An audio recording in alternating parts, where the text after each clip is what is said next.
இயேசு மரண தண்டனைக்கு தீர்ப்பளிக்கப்படுகிறார்.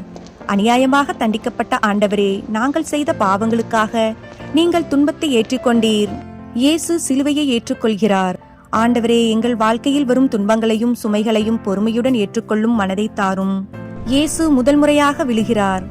ஆண்டவரே, நாங்கள் பாவத்தில் விழும்போது மீண்டும் எழுந்து உம்மிடம் திரும்பும் கிருபையை தாரும். இயேசு தாயார் மரியாளை சந்திக்கிறார். அன்னை மரியாளின் துயரத்தை நினைத்து எங்கள் குடும்பங்களிலும் அன்பும் விசுவாசமும் வளர அருள் தாரும். சீமோன் இயேசுவுக்கு சிலுவையை சுமக்க உதவுகிறார். ஆண்டவரே, மற்றவர்களின் சுமைகளை பகிர்ந்து கொள்ளும் அன்பு மனதை எங்களுக்கு தாரும். வெரோனிகா இயேசுவின் முகத்தை துடைக்கிறார். ஆண்டவரே, துன்பப்படுவோருக்கு இரக்கம் காட்டும் மனதை எங்களுக்கு தாரும். இயேசு இரண்டாவது முறையாக விழுகிறார். நாங்கள் மீண்டும் மீண்டும் பாவத்தில் விழாதபடி எங்களை காத்தருளும். இயேசு எருசலேம் பெண்களை சந்திக்கிறார். ஆண்டவரே, மனந்திரும்பி நல்ல வாழ்க்கை வாழ எங்களை வழிநடத்தும். இயேசு மூன்றாம் முறையாக விழுகிறார். ஆண்டவரே, எங்கள் பலவீனங்களில் எங்களை பலப்படுத்தும். இயேசுவின் உடைகளை அகற்றப்படுகின்றன.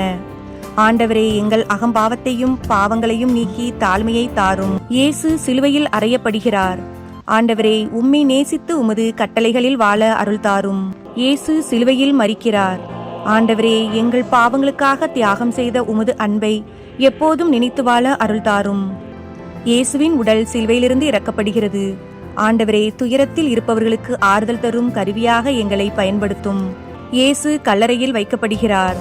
ஆண்டவரே, இறுதியில் உமது உயிர்த்தெழுதலின் மகிமையை எங்களுக்கு வாழ்க்கையிலும் காண அருள் தாரும். ஆமேன்.